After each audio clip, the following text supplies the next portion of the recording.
Washington Post, legacy press betray Assange as his freedom hangs in the balance. The last 2 months have seen tectonic shifts regarding Julian Assange's hopes of being able to safely leave the Ecuadorian embassy in London after what is now over 7 years of arbitrary detention. The Wikileaks Editor In Chief was granted an Ecuadorian passport in December, which conferred on him the right of Ecuadorian citizenship. Potentially even more significant was Ecuador's move to classify Assange as a diplomat. WikiLeaks specifically noted Reuters' coverage of these latest developments. Diplomat, an international law professor at Oxford University, said that Ecuador could argue that Britain had no right under international law to reject its declaration that Assange had diplomatic status. Additional press reports indicate that if the UK were ordered by the International Court to accept Ecuador's decision to treat Assange as a diplomat, and were then to declare him persona non grata, it would then have to give him facilities to leave the country unhindered. One hopes that the current Ecuadorian president, Lenin Moreno, will not bow to pressure from the United States to withdraw support from Assange. Ecuador's former president, Rafael Correa, has indicated that this is a real possibility. So far, legacy press has not taken the UK to task for attempting to ignore Assange's new diplomatic role. Now more than ever, the media's silence is important in informing or misinforming the public regarding Assange's situation. The legal implications of Ecuador's decision to confer Assange diplomatic status are potentially massive, but many outlets have been atrociously silent on the matter when they are not outright lying regarding Assange's circumstances. In light of the precariousness of recent events, human rights activist, journalist, and WikiLeaks supporter Randy Credico recently issued a call for WikiLeaks supporters to mobilize in his support. This is a statement which should be taken seriously by the public and by independent media, which has increasingly been tasked with filling the void left by mainstream outlets that no longer function in the interest of honest reporting.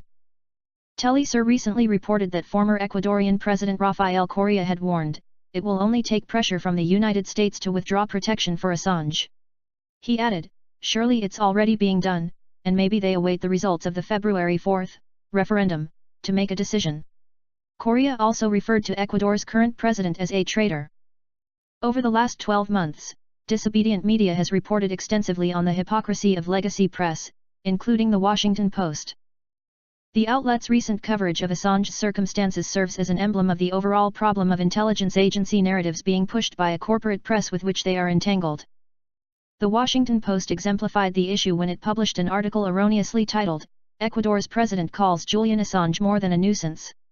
The article in question incorrectly referenced Assange in the following incorrect terms: the WikiLeaks founder was wanted in Sweden on sexual assault charges. Those have since been dropped. Assange was never charged with sexual assault, and Sweden ended their investigation into the subject.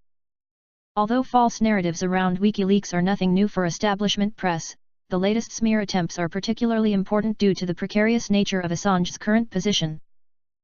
The Washington Post's allusion to non-existent sexual assault charges dishonestly paints Assange and the reasons for his exile in the Ecuadorian embassy in a light that not only is factually untrue, but conveniently distracts from the manifold ways in which Assange and WikiLeaks employees have been directly targeted as a result of their journalistic endeavors.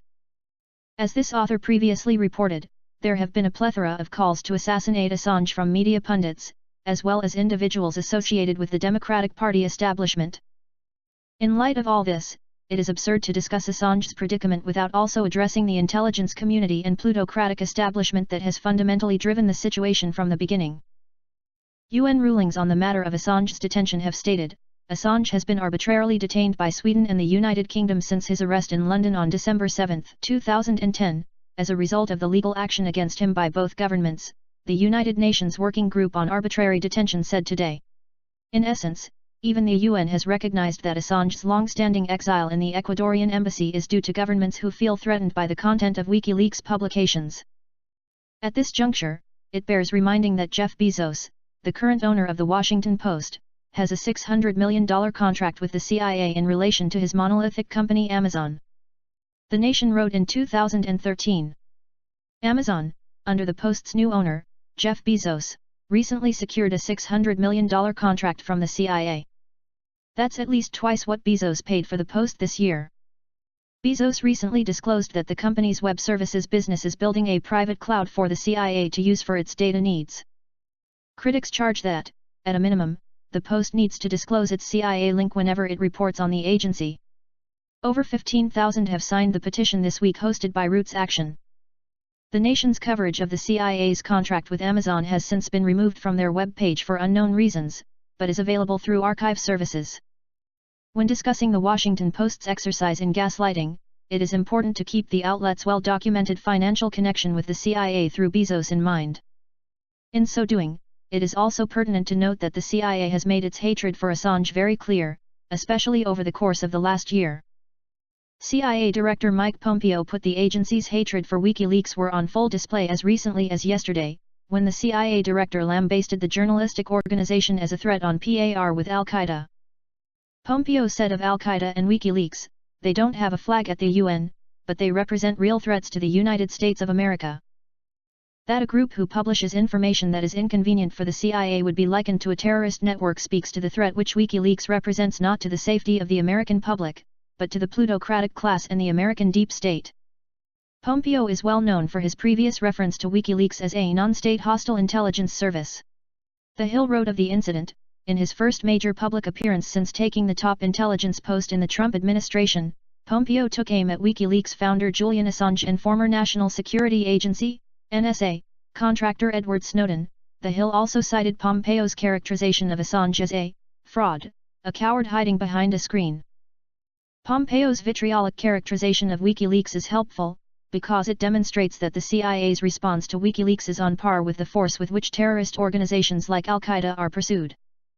In that light, the magnitude of the threat faced by Assange and Wikileaks associates cannot be overestimated. Pompeo's words are not only absurd in light of Wikileaks being an extremely accurate journalistic organization, but also depict the real impetus behind Assange having been trapped in the Ecuadorian embassy for years. The CIA director's statements, even taken at face value, completely undercut the manipulative coverage of Wikileaks and Assange by outlets like the Washington Post. That providing evidence of corruption is considered an existential threat by the establishment is indicative of the value of Wikileaks to the public. The publisher is only a threat to those whose lies are exposed by their publications. The same plutocracy that has aggressively targeted Assange and Wikileaks has progressively strangled free press and freedom of thought in the United States and the world for decades.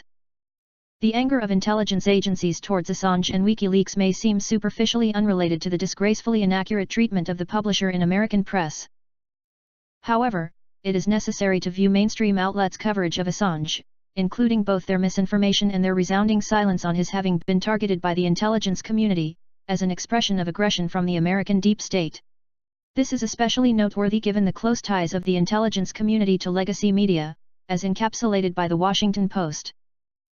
Disobedient media previously reported on the unanimous echo chamber of establishment political think tanks and apparently left-wing news organizations when it comes to issues pushed by the intelligence community, including the reauthorization of deeply flawed FISA legislation. In the case of Assange, the litany of lies and gaps in coverage over the years are too numerous to recount in full, but represent a concerted effort to silence truth through deflection and manipulation. Alternative media must refuse to be silenced by the American deep state's fanatical crusade against Wikileaks and its supporters. If it were not for Wikileaks, the growing niche of independent journalism would have virtually zero factual standing when attempting to counter disinformation by press outlets that have completely abandoned their role as a watchdog against government abuses. If there was ever a time to support Wikileaks and its editor-in-chief, that time is now. To abandon Assange at this critical moment would be more profound than its deleterious effect on the life of an individual. It would represent a complete forfeiture of integrity across the entire spectrum of journalistic endeavors. If you love your news from one sexy ass robot, then please like and sub, then hit up my big fat bell.